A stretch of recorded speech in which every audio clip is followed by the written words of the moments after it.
नमस्कार दोस्तों, सिंधु सभ्यता भाग 5 में मैं फिर से एक बार आप सभी लोगों का स्वागत करता हूं।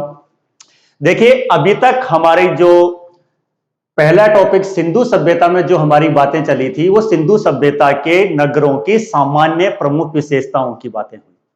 अब हम अलग अलग ही नगरों के बारे में जानने की कोशिश करते हैं।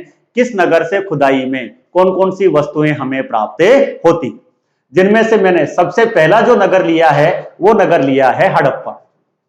हड़प्पा नगर के बारे में सामान्य कुछ चीजें हम जानकारी पहले प्राप्त कर चुके हैं, जैसे कि इसकी खोज 1921 में दयाराम साहनी ने सर जॉन मार्शल के निर्देशन में इसकी खोज की। उसके पश्चात इसका उत्खनन 2 बार 1926 में माधव स्वरूप वत्स के द्वारा और 1946 में मार्टिन व्हीलर के द्वारा। अब सबसे इंपॉर्टेंट जो बात है वो यह है कि नदी के बारे में हमारी चर्चा हो चुकी है पहले ही कि रावी नदी के तट पर यह सभ्यता विकसित हुई। और रावी नदी का कौन सा तट? तो बायां तट। स्थान जो ये पड़ता है वर्तमान में मोंटगोमरी, पंजाब प्रांत, पाकिस्तान के अंदर मौजूद है। देखिए, रीट के लेवल से अगर ये क्वेश्चन बनते हैं तो इनमें आप लोगों से सर्वाधिक बार जो क्वेश्चन पूछे जाते हैं वो इन्हीं 3-4 चीजों में से पूछे जाते हैं। खोज किसने, उत्खनन किसने, किस नदी के किनारे, या वर्तमान में यह कहां पर मौजूद है। इसमें हो सकता है कि आपको ये मिलान के लिए दे दिए जाएं 4 नदी 4 स्थल, तो हमारा काम लगभग यहां तक हो जाता है। लेकिन अगर हम आगे की बात करें यहां की प्रमुख विशेषताओं की, तो मैंने आपसे कहा था कि एक नदी है जिस नदी का नाम है रावी।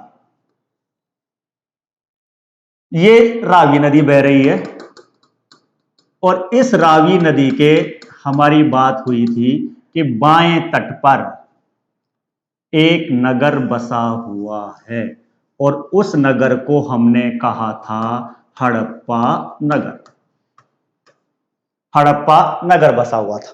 इसकी चर्चा हमारी पहले भी हुई थी कि सामान्यतः सिंधु सभ्यता या हड़प्पा सभ्यता में नगर के 2 भाग किए गए थे और इन 2 भागों के अंदर हमारी बातें हुई थी, एक पश्चिमी नगर और एक पूर्वी टीला। अब हमारी जो महत्वपूर्ण बातें पहले हुई थी उनमें हमने देखा था कि जो भी इंपॉर्टेंट या जो महत्वपूर्ण इमारतें हैं वो सारी की सारी इस नगर के पश्चिमी भाग में स्थित हैं। यानी जो महत्वपूर्ण जो नगर था जो कि दुर्गित हुआ करता था, जिसकी चर्चा हम पहले कर चुके हैं, और ये अधिकांशतः जो हुई थी वो सारी की सारी हमारे पश्चिमी भाग के अंदर मौजूद है। अगर मैं इसकी बात करूं तो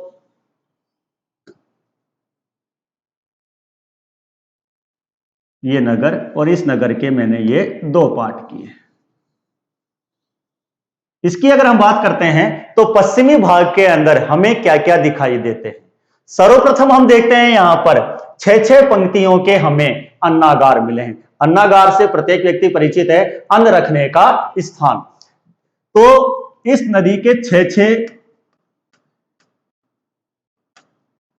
6 पंक्तियों के हमें यहां से क्या मिलते हैं दोस्तों? अन्नागार,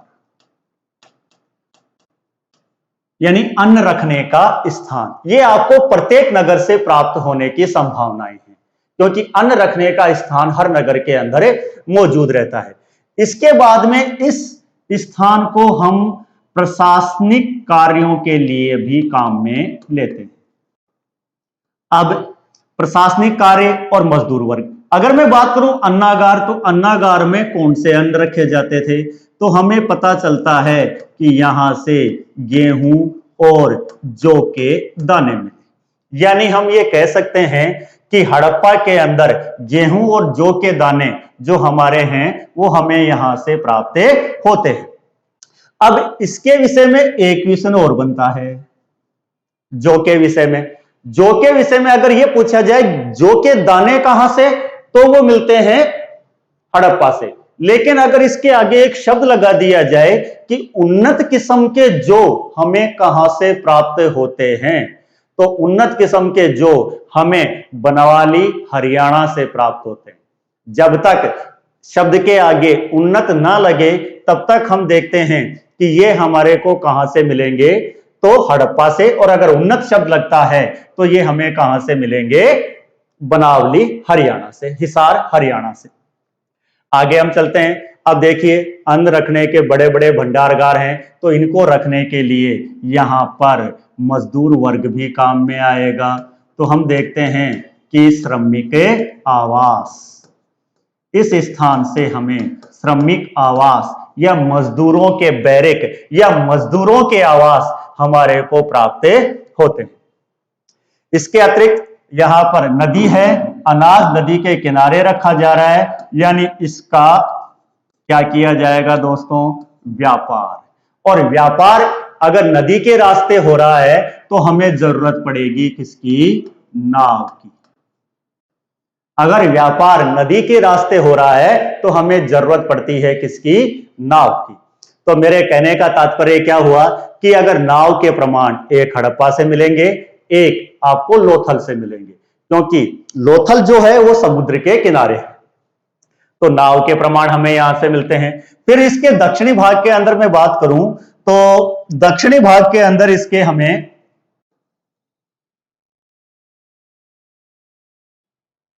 दक्षिणी भाग में मैंने यहां पर दो शब्द लिखे हैं, R34 और R37 कब्रिस्तान। 34 और 37 प्रकार के कब्रिस्तान, ये लाइन रो है, और इनके अंदर एक लाइन के अंदर 34 और एक लाइन के अंदर 37 कब्रें हमारे को दिखाई देती। लाइन को आर से दर्शाया जाता है। तो R34 और R37 कब्रिस्तान, या इसको एक दूसरा तरीका भी है पूछने का, यह भी पूछा जा सकता है कि सबसे बड़े कब्रिस्तान के प्रमाण हमें किस स्थान से प्राप्त होते हैं? तो वो स्थान होगा दोस्तों कौन सा? हड़प्पा। इसके हम आगे चलते हैं। इसकी आकृति जो है वो एच के समान है। R37 की जो आकृति है वो एच के समान है, इसलिए इसको एच कब्रिस्तान के नाम से भी जाना जाता है। इसके आगे हम चले तो हमें यहां से इक्का गाड़ी आप लोगों ने कईयों ने देखी होगी, एयरपोर्ट वगैरह पर एक पहिए वाली गाड़ी को इक्का गाड़ी कहा जाता है। तो इक्का गाड़ी यहां से प्राप्त हुई। यहाँ के लोग श्रृंगार प्रसाधनों से अच्छी तरह वाकिफ थे, इसीलिए कांसे का दर्पण, कांच, शीशे का उपयोग करते थे, काजल का प्रयोग करते थे। अब एक और बात, हमें मध्य में ईंटों के, पक्की ईंटों के वृत्ताकार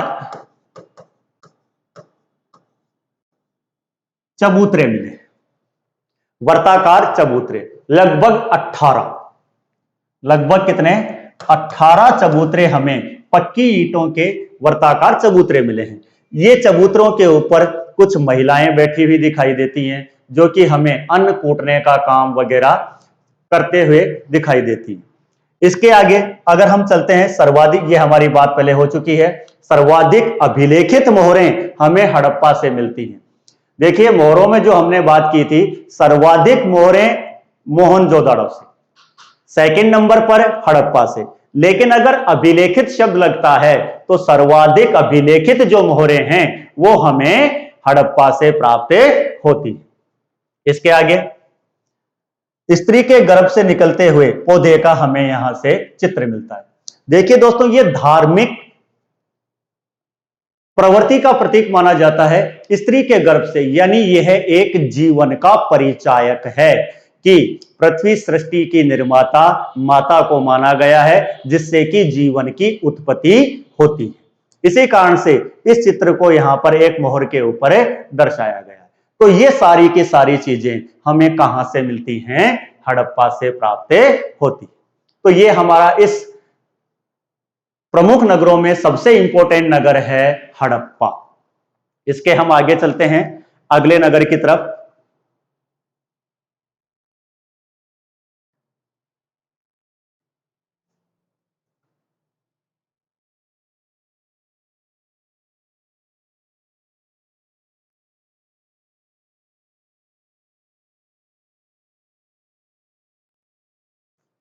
हमारा जो अगला नगर है उस नगर का नाम है मोहनजोदड़ो। मोहनजोदड़ो जो नगर था, इस नगर की अगर हम बात करें तो इस नगर का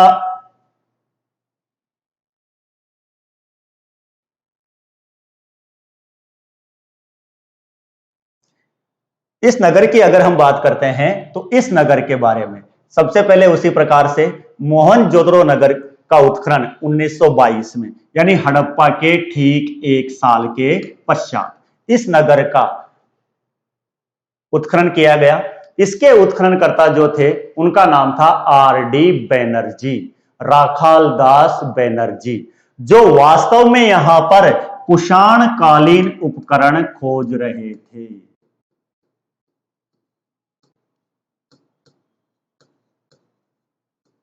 ये वास्तव में यहां पर कुषाण कालीन कनिष्क के समय के उपकरणों की खोज में लगे हुए थे, लेकिन फिर यहां से सिंधु सभ्यता के अवशेष प्राप्त हुए। नदी यहां आएगी सिंधु, सिंधु नदी के किनारे यह स्थित है। जिला है लरकाना, पाकिस्तान का सिंध प्रांत।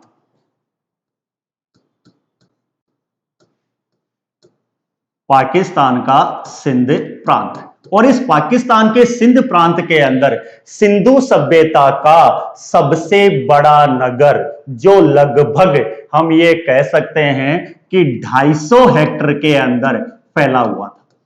अगर मैं सबसे बड़े नगरों की बात करूं तो सिंधु सभ्यता का सबसे बड़ा जो नगर था वो मोहनजोदड़ो था। हड़प्पा दूसरे नंबर पर, जिसका जो कि लगभग 150 हेक्टेयर के अंदर फैला हुआ था। अब अगर हम इसकी बात करें कि इसको मुर्दों का या मृतकों का टीला भी कहा जाता है। देखो, प्रत्येक नाम के पीछे कोई ना कोई कारण माना जाता है, तो अब इसे मुर्दों या मृतकों का टीला क्यों कहते हैं? तो इसके बारे में हम देखते हैं कि कहते हैं कि इस नगर का कई बार पतन हुआ और कई बार इस नगर का विकास हुआ।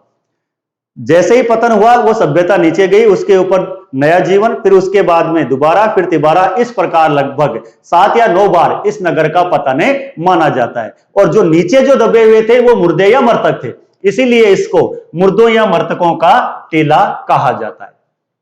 यहां से हमें एक योगी की मूर्ति प्राप्त होती है, जिसे कि हम पाशुपति शिव की मूर्ति कहते हैं।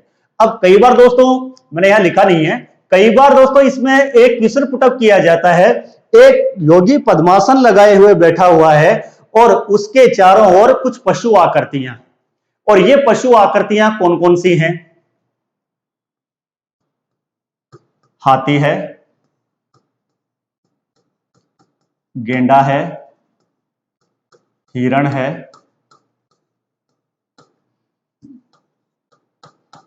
बाघ है और भैंसा है। बीच में हिरण की अस्पष्ट आकृति है। हाथी है, गेंडा है, हिरण है, बाघ है और भैंसा है। इसमें से अगर मैं बात करूं कि ये यहां लिखने का सबसे बड़ा जो रीजन है वो ये है कि हमारे ध्यान में केवल एक चीज रहती है कि गाय का होना जरूरी है, क्योंकि हिंदू धर्म के अंदर या भारतीय जो भी पौराणिक व्यवस्थाएं हैं उनमें गाय का महत्व बहुत अधिक होता है। इसलिए पूछा यह जाता है कि इस मोहर में किसकी आकृति नहीं है, और पहले ऑप्शन में ही हमें मिलता है गाय, और हम गाय को नहीं छूते क्योंकि हमारे अनुसार तो गाय का चित्र उसके अंदर होना चाहिए, लेकिन वास्तव के अंदर इसमें गाय का चित्र मौजूद नहीं है। आगे की मैं बात करूं कि यहां से हमें ग्रेट बाथ, देखिए ये मैंने इंग्लिश में लिखा है, अगर, क्योंकि कई बार शब्द वही होता है, आपका जो पेपर आएगा उसमें इंग्लिश का हूबहू उच्चारण किया जाता है। अगर इंग्लिश के अंदर ग्रेट बाथ लिखा है तो आपको वहां ग्रेट बाथ मिलेगा, बाकी वास्तव में अंदर हम इसे जानते हैं तो वह है महान स्नानागार। महान स्नानागार। अगर हम सॉरी इसकी बात करें तो ये इसकी जो लंबाई चौड़ाई है ये पहले फुट में है फिर मीटर में है। 39 फुट लंबा, लगभग 23 फीट चौड़ा और 8 फीट गहरा। ये मैंने इसको यहां मीटर में लिखी, 11.88 मीटर लंबा, 7.01 चौड़ा और 2.43 गहरा। इसकी जुड़ाई के लिए जिप्सम का उपयोग किया गया है और दीवारों पर बिटुमेनस का लेप किया गया है। इसकी जो चौड़ाई है, सॉरी जुड़ाई है, वो जिप्सम से की गई है ताकि ये लंबे समय तक मौजूद रह सके, और बिटुमिनस का लेप किया गया है। इसी के आगे वाले पॉइंट को मैं इसमें शामिल करूं कि इसके नजदीक पुरोहित आवास है। तो भाई इतना बड़ा जो एक स्नानागार या ग्रेट बाथ है वो किस काम में आता था? देखिए स्थिति कुछ इसकी इस प्रकार से है कि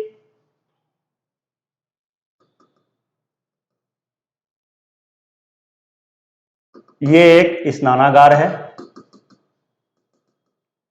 इस स्नानागार से ऊपर कुछ सीढ़ियां चढ़ रही हैं और इन सीढ़ियों से ऊपर बने हुए हैं पुरोहित आवास।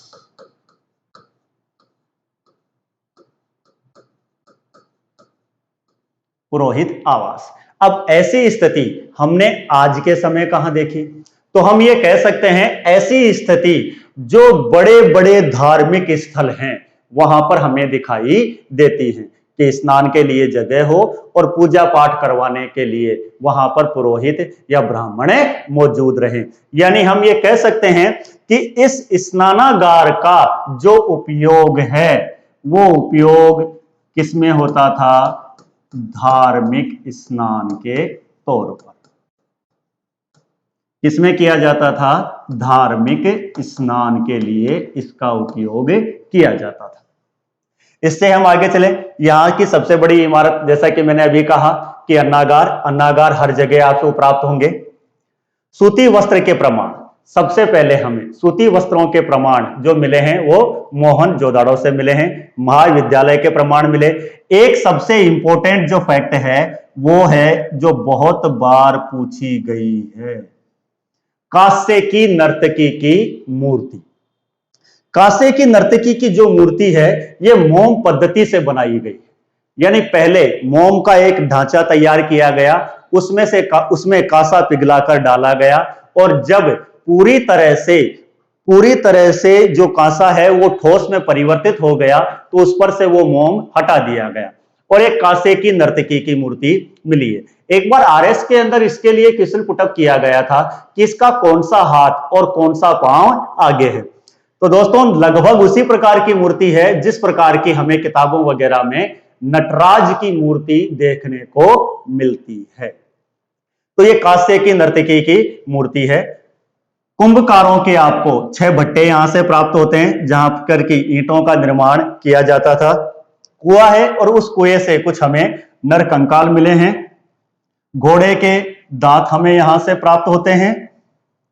सिंधु सभ्यता का सबसे बड़ा स्थल है इसलिए इसे सिंध का नखलिस या सिंधु का नखलिस्तान भी कहा जाता है। शव यहां जलाए जाते थे जिसकी चर्चा हम पहले शवादान के अंदर कर चुके हैं कि हड़प्पा में शव को दफनाने और मोहनजोदाड़ो में शव को जलाने के प्रमाण प्राप्त होते हैं। चांदी के बर्तन हमें यहां से देखने को मिलते हैं। चलिए हम आगे चले अगले स्थल की तरफ। अगला हमारा स्थल है लोथल।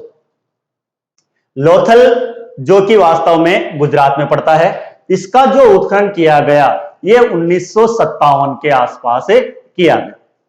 इसके उत्खननकर्ता थे रंगनाथन राव या SR राव, श्री रंगनाथन राव। इनका उत्खनन किया गया। नदी जो थी वो भोगवा है और यह वर्तमान में गुजरात राज्य के अंदर स्थित है।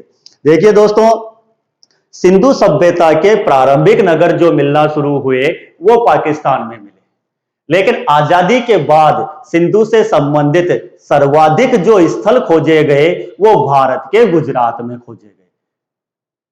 इसमें हम देखते हैं तो आपको एक चीज याद रखनी है, यहां पर रटने की जरूरत नहीं है। यहां पर सबसे इंपॉर्टेंट बात यह है कि हमें यदि थोड़ी सी भारतीय भौगोलिक स्थिति की जानकारी है तो हम आसानी से उसे याद रख सकते हैं। जैसे कि सबसे पहले मैं बात करूं तो यहां लिखा हुआ है बाजरे के प्रमाण। देखिए दोस्तों राजस्थान, हम राजस्थान से बिलोंग करते हैं और राजस्थान में सर्वाधिक 61.11% जो भौतिक विभाग है वह है रेगिस्तान। अगर हम इस रेगिस्तान की बात करें, रेगिस्तान में सर्वाधिक जो फसल होती है वो है क्या? बाजरा।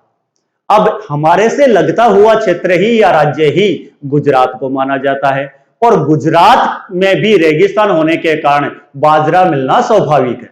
तो यहां से हमें बाजरे के क्या मिले हैं? प्रमाण मिले हैं। अनाज पीसने की चक्की मिली। अब बाजरा सीधा तो खाया नहीं जाएगा, इसलिए उसको पीसकर खाया जाता है, इसलिए अनाज पीसने की चक्की हमें यहां से प्राप्त होती है। लेकिन बाजरा जो है हमेशा नहीं खाया जा सकता है, इसीलिए जब भी कोई तीज त्योहार वगैरह किए जाते थे तो हमें चावल की भूसी या जले हुए चावल के प्रमाण आपको कहां से मिलते हैं? लोथल से मिलते हैं। आगे ये हमारी एक चर्चा हुई थी, युग्मित समाधियां लगभग 3 मिली। युग्मित यानी जिसमें कि स्त्री और पुरुष को एक साथ दफनाया गया है। तो युग्मित समाधियां हमें कहां से मिली? लोथल से मिली। या हम ये कह सकते हैं कि पूरी सभ्यता में यदि ये पूछा जाए कि सती प्रथा के प्रमाण हमें कहां से प्राप्त होते हैं, जैसे कि मिस्र वगैरह की जो मम्मियां हैं उनके अंदर आपको ये ऐसी व्यवस्थाएं देखने को मिल सकती है। तो यहां से अगर हम बात करें कि सती प्रथा हमें कहां से? तो सती प्रथा जो हमें मिलेगी वो लोथल से प्राप्त होगी। ये तो इसकी दूसरी स्थिति। अब अगर हम थोड़ा सा और आगे बढ़ते हैं, जैसे अभी हमारी चर्चा हुई कि एक तो नाव हड़प्पा से भी मिलेगी और एक नाव आपको लोथल से भी प्राप्त होंगी। लोथल के पास समुद्र है या गुजरात के पास समुद्र है, जो प्राचीन काल से ही व्यापार का एक माध्यम रहा है। अगर समुद्र है तो उसमें जहाज आएंगे, इसलिए यहां से हमें बंदरगाह मिले हैं जहां पर कि जहाज आकर रुकते हैं। गोदीबाड़ा जहां पर माल वगैरह उतारा जाता है, डॉक यार्ड यानी जहां पर जहाज वगैरह अपनी मरम्मत वगैरह की जाती थी। तो ये सारी चीजें हमें यहां से प्राप्त होती हैं। अगर व्यापार हो रहा है और व्यापार यदि हो रहा है तो एक दूसरे की वस्तुएं भी यहां से मिलना स्वाभाविक है, इसलिए हमें यहां से पारस की मोहरें भी प्राप्त होती हैं। देखिए बाहर की मोहरें यहां से मिली हैं और भारतीय मोहरें किस सुमेर, मैसो आदि स्थानों से प्राप्त होती है। तो फारस की मोहरें मिली हैं, हवन कुंड के साक्ष्य मिले हैं। आरटेट 2013 हवन कुंड के साक्ष्य हमें कहां से मिले हैं? और दोस्तों हवन कुंड के साक्ष्य हमें मोटे तौर पर 3 जगह से, कालीबंगा, लोथल और बनावली हरियाणा से हमें प्राप्त होते हैं। अब इसकी चर्चा हम बाद में करेंगे कि हवन कुंड के साक्ष्य यदि इस प्रकार से हो कि हवन कुंड के साक्ष्य कहां से मिले हैं और ऑप्शन के अंदर हो कालीबंगा, लोथल और बनवाली, और चौथा ऑप्शन हो उपयुक्त सभी, तो हम किसको करेंगे टिक? उपयुक्त सभी को। लेकिन अगर इसके स्थान पर चौथा ऑप्शन रख दिया जाए हड़प्पा, तब हम किसको प्राथमिकता देंगे? तब हम प्राथमिकता देंगे कालीबंगा। क्यों दी जाएगी? वो इसलिए दी जाएगी, जब हम कालीबंगा पढ़ेंगे तो चर्चा करेंगे कि कालीबंगा की सभ्यता प्राक हड़प्पा समकालीन और पश्चिम हड़प्पा मानी जाती है। उसके आगे हम चलते हैं, यहां से हमें घोड़े की लघु मृण मूर्ति प्राप्त होती है। सामान्यतः सिंधु सभ्यता में घोड़ा प्रचलन में नहीं था। देखिए क्वेश्चन 2 प्रकार से, कौन सा जानवर सिंधु सभ्यता में प्रचलन में नहीं था? तो हम मानते हैं कि घोड़ा सिंधु सभ्यता में प्रचलन में नहीं था, बाकी घोड़ा मौजूद था। लगभग वैसी ही स्थिति है जिस प्रकार से आज अगर हम बात करें नीलगाय मौजूद है, लेकिन मानव के किसी प्रकार से उपयोगी नहीं है, इसलिए उसको पाला नहीं जाता था। अब घोड़ा मौजूद तो था, क्योंकि उसकी लघु मृण मूर्ति यहां से मिलती है। घोड़े की अगर हम बात करें, दांत हमें मोहनजोदाड़ो से मिलते हैं। घोड़े के अस्थि पंजर सूतकोतदा गुजरात से मिलते हैं, और घोड़े का जबड़ा हमें राणा गुंडई अफगानिस्तान से प्राप्त होता है। तो घोड़ा मौजूद था, लेकिन प्रचलन में पाला नहीं जाता था, क्योंकि युद्ध वगैरह सामान्यतः नहीं होते थे। अब आप किस आधार पर यह कह सकते हो कि घोड़ा प्रचलन में नहीं था? तो हम यह कह सकते हैं कि घोड़े के चित्रों का अंकन मोहरों पर नहीं होना इस बात के प्रमाण है कि घोड़े को पाला नहीं जाता था। लघु मृण मूर्ति, उसके बाद में बात करते हैं माप व तौल के प्रमाण, यानी हमें यहां से माप तौल के बाट मिलते हैं।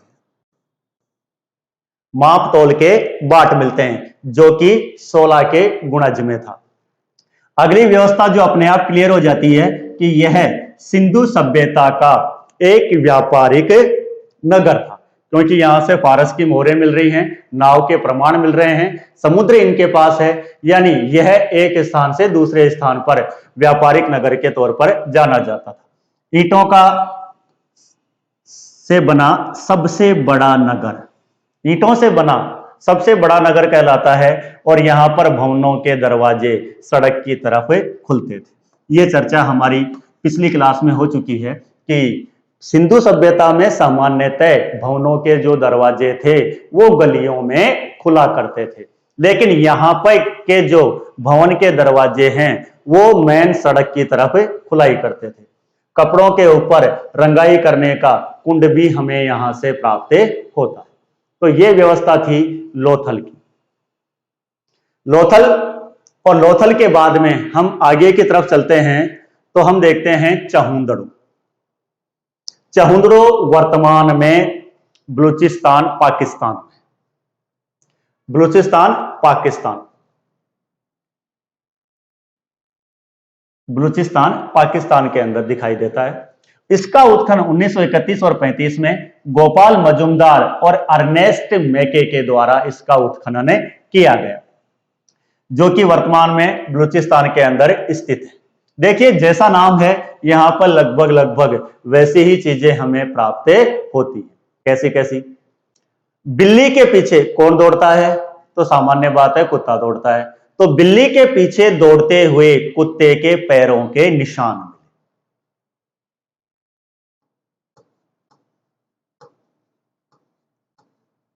बिल्ली के पीछे दौड़ते हुए कुत्ते के पैरों के निशान हमें कहां से प्राप्त होते हैं?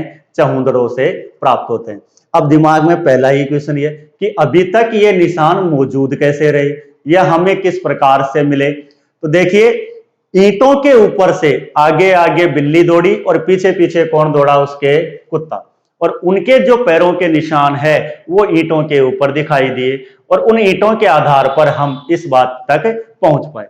आगे, शाही की दवात यानी शाही निर्माण का जो उद्योग था वो चहुंदड़ों में विकसित था, जो आज तक पहुंचते पहुंचते यहां तक हम देख पाए। श्रृंगार पेटिका मिली, जो कि महिलाओं के उपयोग की चीज है, जिनमें की लिपस्टिक शायद आप सब लोग उससे परिचित होंगे, और मनके यानी मणियां बनाने का कारखाना या मोती बनाने का कारखाना हमें यहां से प्राप्त हुआ।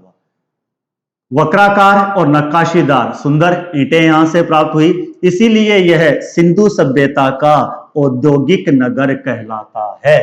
उद्योग यहां पर व्याप्त था। एक इसकी विशेषता मैं पहले बता चुका हूं आप कि चहुंदड़ो एकमात्र ऐसा नगर था जो कि दुर्ग रहित नगर था।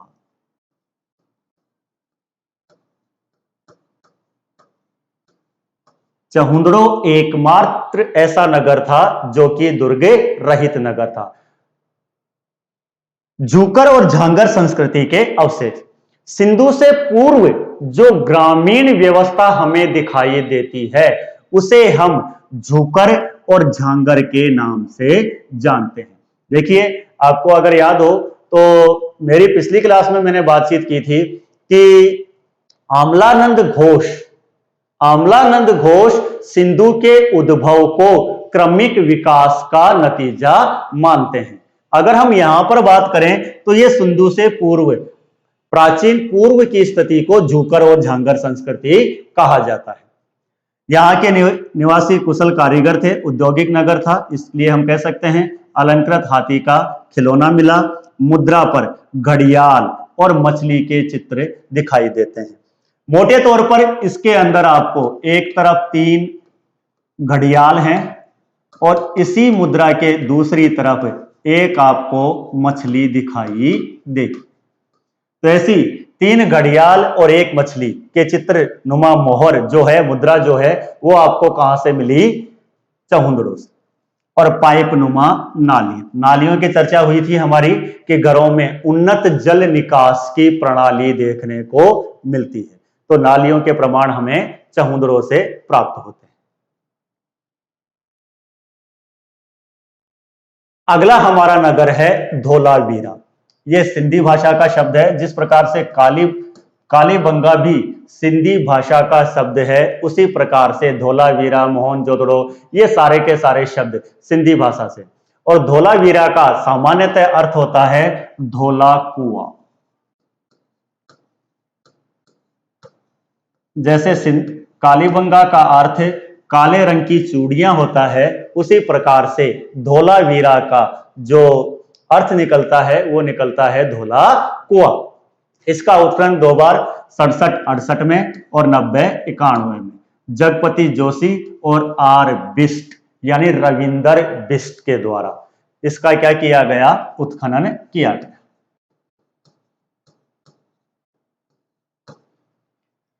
कच्छ गुजरात में है। यहां से हमें बांध बनाने की जानकारी प्राप्त होती है। एक बड़ा स्टेडियम प्राप्त होता है जिसे कि हम सभा भवन भी कह सकते हैं। सभागार या सभा भवन भी कह सकते हैं। देखिए दोस्तों, इसके आसपास 16 बड़े जलाशय मिले हैं। अब एक शहर जिसकी आबादी लगभग 20,000 है और उसके आसपास जल संरक्षण के लिए 16 बड़े जलाशय मौजूद हों, झील मौजूद हों, तो चारों तरफ हरा भरा माहौल रहता है। इसलिए इसे सिंधु सभ्यता का सबसे सुंदर नगर कहा जाता है।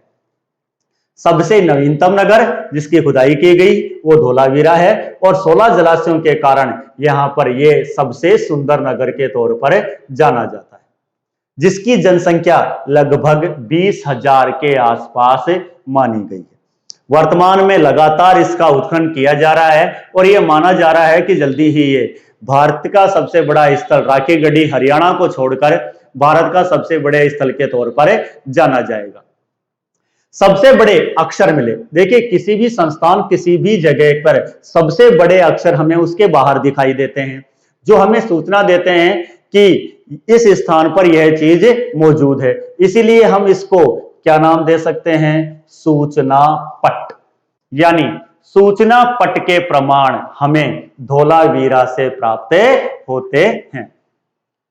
एक बार पूछी जा चुकी है यूपीएससी में कि नेवले के पत्थर की मूर्ति हमें कहां से प्राप्त हुई है, तो यह भी हमें कहां से मिली है? धोलावीरा से प्राप्त हुई है। तो ये कुछ नगर हैं। इसके बाद में हम अगला जो नगर देखते हैं, उस नगर का नाम है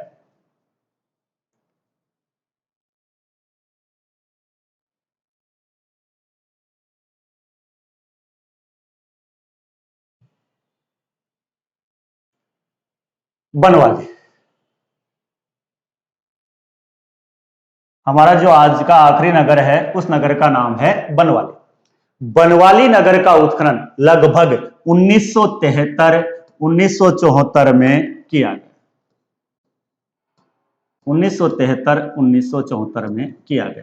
देखिए, जिस प्रकार से अभी हमने लोथल की भौगोलिक स्थिति के आधार पर बहुत सारी चीजें जानी, उसी प्रकार से हम बनवाली के बारे में भी ये चीजें जानकारी प्राप्त कर सकते हैं।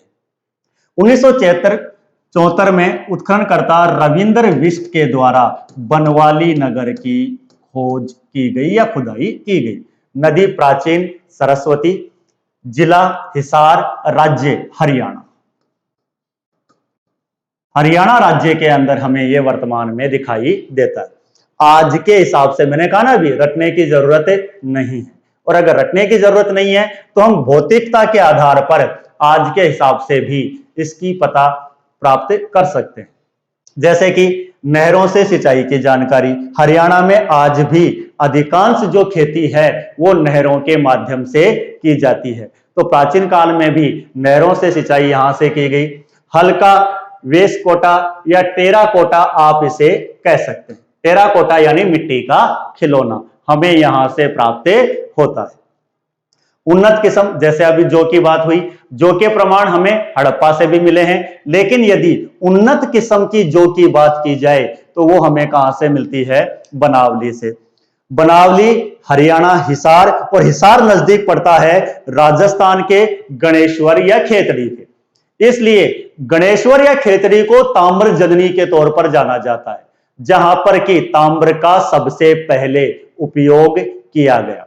इसीलिए यहां से भी हमें तांबे की कुछ चीजें, जैसे कि ताम्र की कुल्हाड़ी मिली, मातृ देवी की लघु मृण मूर्ति यानी मिट्टी की मूर्ति मिली, तांबे का बाणाग्रह, तांबे का जो अगला नुकीला हिस्सा होता है उसे कहा जाता है बाणाग्रह। और यहां से भी हमें अग्नि वेदिकाओं की जानकारी मिलती है, जिसकी चर्चा हम अभी लोथल के अंदर कर चुके हैं। तो दोस्तों, ये कुछ नगर थे जिनके बारे में आज हमने बातचीत की। इसके आगे की क्लास में हम देखेंगे एक तो सिंधु सभ्यता का पतन और एक वैदिक संस्कृति का उदय। सिंधु सभ्यता का पतन और वैदिक संस्कृति का उदय। अगर इस टॉपिक के विषय में आपके कोई भी सवाल हो तो आप कमेंट के माध्यम से हमसे चर्चा कर सकते हैं। धन्यवाद।